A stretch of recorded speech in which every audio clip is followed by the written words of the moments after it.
अक्षयनवमी कब है? नवमी की पूजा का मुहूर्त तथा इस दिन किए गए सही उपाय के बारे में मैं बताऊंगा।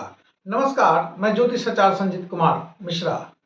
अक्षयनवमी इसका अर्थ होता है जिनका कभी क्षय नहीं हुआ है। यह व्रत कार्तिक माह में दान पुण्य स्नान करने का इस दिन एक अलग महत्व है। कार्तिक नवमी के दिन स्नान दान करने से मोक्ष की प्राप्ति होती है। कार्तिक माह ऐसे ही पावन तथा पवित्र माह कहा जाता है। इसमें नवमी के दिन दान पुण्य करने का एक अलग ही महत्व है। सभी तरह के पापों का नाश करने वाला यह दिन यानी अक्षयनवमी का दिन माना जाता है। अक्षयनवमी का व्रत कार्तिक शुक्ल पक्ष के नवमी तिथि को मनाया जाता है और यह पूजन भगवान विष्णु के लिए समर्पित है। भगवान विष्णु के लिए यह पूजन किया जाता है। इस दिन का किया हुआ कार्य जो है सभी तरह से फलित होता है।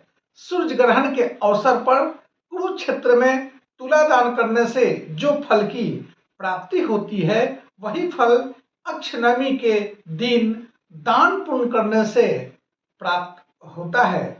अक्षयनवमी को कई जगह अलग अलग तरह से बात बोलते हैं। इसे कहीं धात्री पूजा, कहीं कुष्मांडा पूजा तथा आंवला पूजा के नाम से जाना जाता है। ऐसा माना जाता है देव उठनी के 2 दिन पहले भगवान विष्णु का पूजन किया जाता है, क्योंकि इसी दिन सतयुग का आरंभ कार्तिक माह शुक्ल पक्ष के नवमी से आरंभ हुआ था। इसका एक धार्मिक मान्यता है।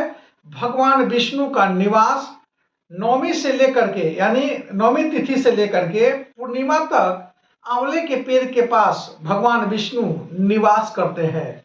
इसलिए महिलाएं जो है आंवले के पेड़ के नीचे बैठ करके खाना बनाती है और ब्राह्मण से कथा सुन करके कुष्मांडा दान करती हैं। कुष्मांडा यानी सफेद भतुआ जो होता है उसको बोलते हैं।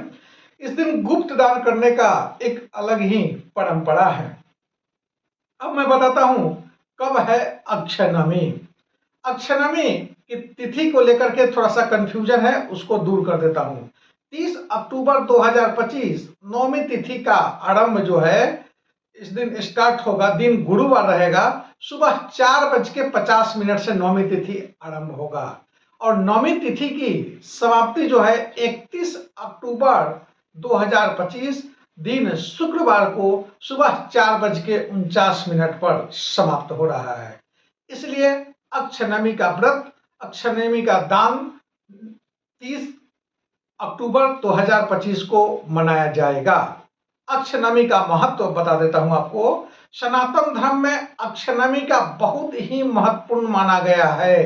कहा जाता है भगवान विष्णु ने कुष्मांडा नामक राक्षस का इस दिन अंत किया था। इस दिन कुष्मांडा का दान करने से ग्रह दोष दूर होता है। आपके जन्म कुंडली में जो परेशानी है ग्रह दान करने से सब ठीक ठाक हो जाता है। इस दिन ब्राह्मण को दान में सोना चांदी के दान करने से अश्वमेध यज्ञ जैसा फल प्राप्त होता है। अगर नहीं कुछ है तो जो कुष्मांडा होता है, सफेद भतुआ बोलते हैं, उसको जो है थोड़ा सा बीच में कट करके और उसको निकाल लीजिए। उसमें गुप्त दान करके फिर उसको लगा दीजिए ऊपर से और संकल्प करके ब्राह्मण को दान करते हैं।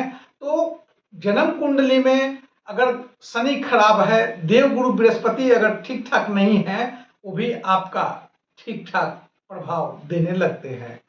तब तक जय माता दी।